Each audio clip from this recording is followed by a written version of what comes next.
Halo Reach was the last game in the mainline Halo franchise created by Bungie before they entrusted the series over to their new custodians, 343 Industries. Bungie's swan song of Spartans, Covenant and sci-fi warfare was a critical success and as good a send-off for the series than anyone could have hoped for, whether they were veteran fans such as myself or new adopters. This was the second game that wasn't helmed by Master Chief, similar to Halo 3 ODST, but put us in the shoes of a new hero and team. Noble Six and the Noble Squad, a team of Mjolnir-suited super soldiers. Halo Reach thus is a prequel to all the mainline Halo games and tasks us with one simple premise. Defend Reach, one of humanity's last golden worlds at the heart of its infrastructure, technology and war effort. As such, this campaign focuses just on the Covenant versus human war, with no involvement of the Flood or any Forerunner technology for the most part. A campaign of guerrilla warfare, hopeless odds and heroic last stands, which all inevitably end in vain. A trail of woe would probably best surmise the story of this game, and it's definitely the grittiest one in the series.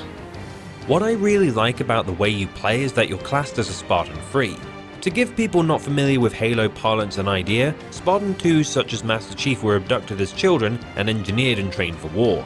Spartan 3s are basically the mass-produced budget version, where orphans in the UNSC with particular physiological attributes were enhanced with similar technology, but less extreme results.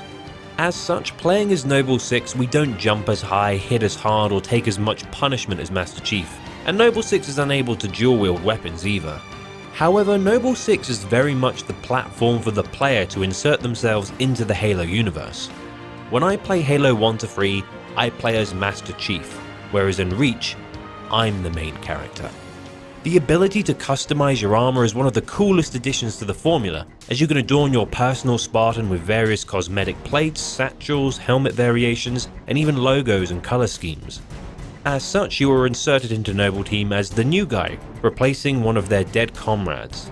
With our experience playing the other Halo games, it works as a convenient parallel as to why we're so good in Noble Team, as the super secretive UNSC Spartan that comes out of nowhere.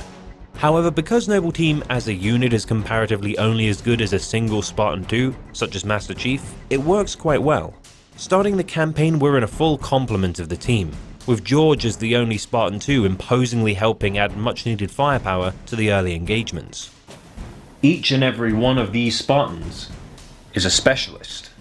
Noble 1, Carter, is the team commander and calls the shots. Noble 2, Cat, is a tech specialist who even has a cool mechanical arm just to prove the point. Noble 3, June, is the team sharpshooter who usually runs reconnaissance missions.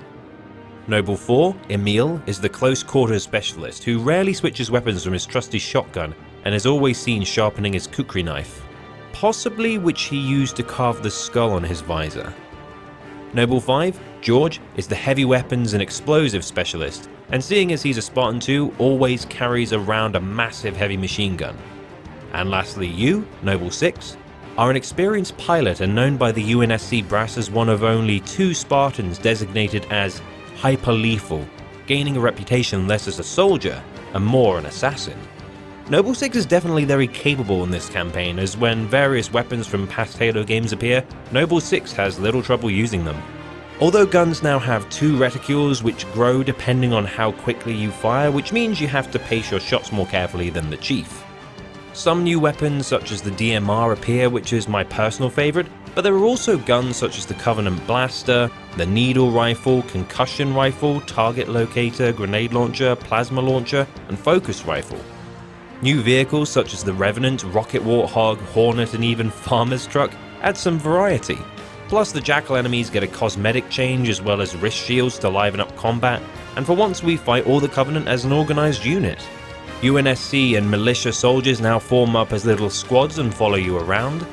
Armor abilities make an appearance which let you do everything from sprint, lock up your armor, become invisible, project holograms, create bubble shields, and even use a jetpack.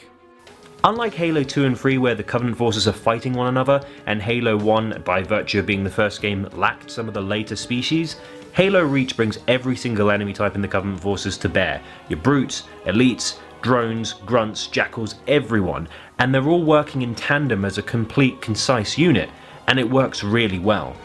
The first level is a good showcase of how much harder it can be to kill Covenant forces as a Spartan 3. Near the end of the level you bump into these Zealot class elites which ambush and retreat when pressed and add a nice new layer of tactical panache to engagements. They don't appear often, but as you go through the campaign as a duo with various members of Noble Team, you learn to work with your teammates' strengths and weaknesses. Emile, for example, works well with sniper support, June with close-up brawling, and Jeorge is great for demolishing enemies if you can get used to flushing them out of hiding. The battles in this game take it up another notch from previous games, and because the Covenant are the only antagonists, there are some great war zones to reflect the struggle against the alien forces. The environments suffer a bit due to being constrained to just one planet, but nevertheless there are some cool areas such as the cityscape during the end of the game. There are also some occasional moments where we board a Hornet and get to use the gunning seat, which itself gives us some nice vistas to experience. Plus there's a fantastic moment halfway through the game where we get to pilot a Sabre spacecraft fighter, and it's a fantastic moment with orbital views and massive space warfare. You can even see echoes of this moment in Bungie's future Destiny games too. Though probably the most memorable thing about this game is the downward spiral of the war effort and the death of its main characters. Things are dire to begin with. We're after all a replacement for a dead Spartan from Noble Team. As the tide of war changes, we find out that first the Covenant are invading Reach. We assault their staging areas only to discover that their purpose was to cloak an assault supercarrier looming above Reach. As we push the offensive, Jeorge and Noble Six infiltrate the Corvette-class cruiser from the inside to try and stop the invasion. Jeorge sacrifices himself to destroy it, only for an entire fleet to appear in the next instance. As Noble Six crashes back to the surface and saves civilians from the brutes and Covenant forces, he eventually regroups with Noble Team. Beleaguered and solemn, Noble do their best to drive back the Covenant forces. As they evacuate civilians and are assigned their next mission to return to Sword Base from the beginning of the game, out of nowhere, Cat is shot and killed. This is one of those incredibly sudden moments in the game where your expectations are turned on their head. I love how the scene just interrupts the moment, and you realize that the Spartans are truly beginning to drop like flies. Even the cinematography of the remaining Noble Team tentatively returning fire from below as we drag our fallen comrade into shelter, we understand that even Spartans die like normal soldiers, despite our experience with John 117, underpinning what Cortana meant about Master Chief with what she said at the beginning of Halo 3.